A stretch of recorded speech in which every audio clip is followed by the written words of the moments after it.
ازيكم عاملين ايه؟ يا رب تكونوا بخير. طبعا مش هطول عليكم لان الفيديو ده المفروض اصلا تكمله الفيديو اللي فات. النهارده بقى جايب لكم وجبه حلوه وسعرها حلو. المطعم بتاعنا هو برضو المطعم بتاع الفيديو اللي فات، هو مطعم ليالي نسيم الشام. صح كده ولا انا غلطت فيه تاني؟ والله العظيم غلطت فيه تاني.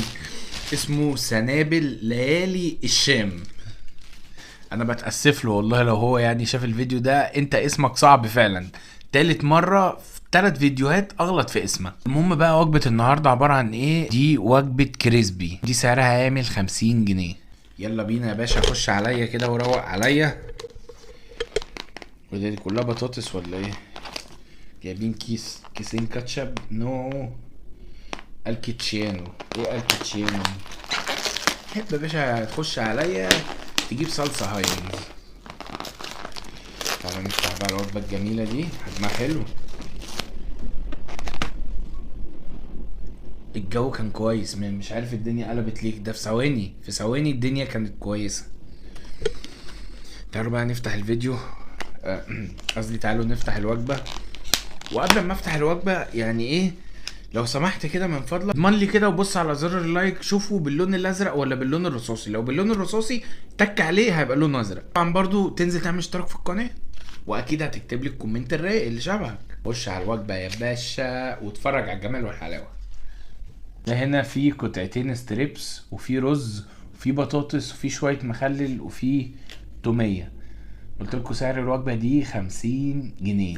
حلو حلو حلو. احنا في الاسعار معقولة، لو فرد واحد هياكل وجبة زي دي وهيشبع ويتمزج منها هبقى مبسوط. طبعا انتوا عارفين ان 50 جنيه في الوقت اللي احنا فيه ده ما بتجيبش حاجة. ده كده حجم قطعتين الكريسبي، شايفينهم؟ ده كده حجمهم. بطاطس ورز بقى، اعذروني يا جدعان لو في دوشه من الهوا والكلام ده، حاجه خارج ارادتي.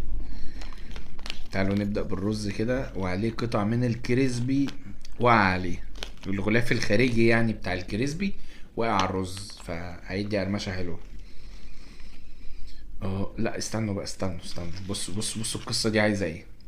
شويه توميه كده هنا كده. هنا تحت المخلل فيه شويه كولسلو كده. حط التوميه على الرز كده يا باشا. تمام. دلع لي نفسك وصحصح معايا. قلنا يا جدعان نجرب وجبه، نبدا بالبطاطس. ليه داخل انا على الرز جعان اعمل ايه؟ طب ما انا لسه مجرب البطاطس اصلا في الفيديو اللي فات وقلت بطاطس عاديه، بس برضه هجربها تاني. اديها طحين. طحينة ايه؟ لا مش طحينه دي. اديها توميه. يلا بينا. خش على بقى على طول، بسم الله. لا استنوني بس كده ندوق الكولسلو ده. مش هنعدي الفيديو ده من غير ما ندوقه. بسم الله. حلو بس في حاجه كارفه. حلو بس في حاجه مش مظبوطه. ايه هي بقى؟ ان هم حاطين الليمونه دي في الموضوع، فالليمونه دي كرفت عليه.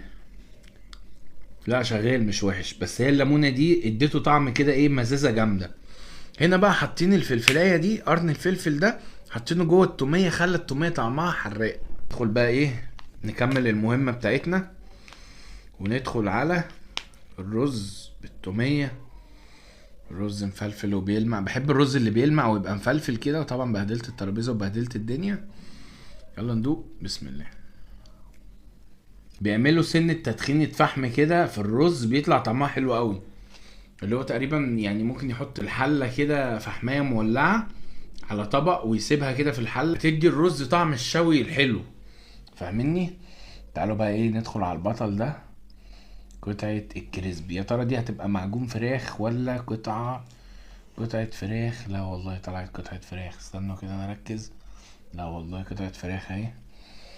استنوا عشان مش شايف. لا قطعة فراخ اهي. شايفين النساير بتاعت الفراخ؟ انزل يا ابن قلبي اعمل لايك متين ويلا ندوق، بسم الله. حتة فراخ كده بقى بالتومية تستاهل بقكم، بسم الله. طب انتوا جايبين الكاتشب، اكيد هجربه انزل كده. بص الكاتشب ده نوعه مش قد كده، لونه فاتح شوية وخفيف. بسم الله. بالنسبه لي الفراخ طعمها حلو قوي الصراحه، انا اتبسطت بالوجبه دي. الوجبه دي عجبتني قوي واديها تقييم 9/10. بالنسبه للوجبه دي والوجبه اللي فاتت يعني انا عندي تعديل بسيط قوي. لو في رغيف عيش في الوجبه دي يبقى جامد جدا. انا واحد من الناس بشبع بالعيش، يعني العيش هو اللي بيشبعني. ممكن اكل الوجبه دي كلها كده، ممكن اكل منها 2 مشبعش. ممكن اكل وجبه اقل من دي معاها رغيف عيش واحد بس، ده شبعني. انا بقترح على اداره المطعم ان هي تحط رغيف. طبعا هو الرغيف النهارده بقت تكلفته عاليه، بس الصراحه هيخلي الوجبه دي حلوه جدا. بس كده يا جدعان، ده الريفيو بتاع النهارده، التجربه بتاعت النهارده والوجبه بتاعت النهارده. عجبكم الفيديو متنسوش تحطوا لايك المتين، وانزلوا تحت غرقوني كومنتات حلوه. اشوفكم فيديو جديد.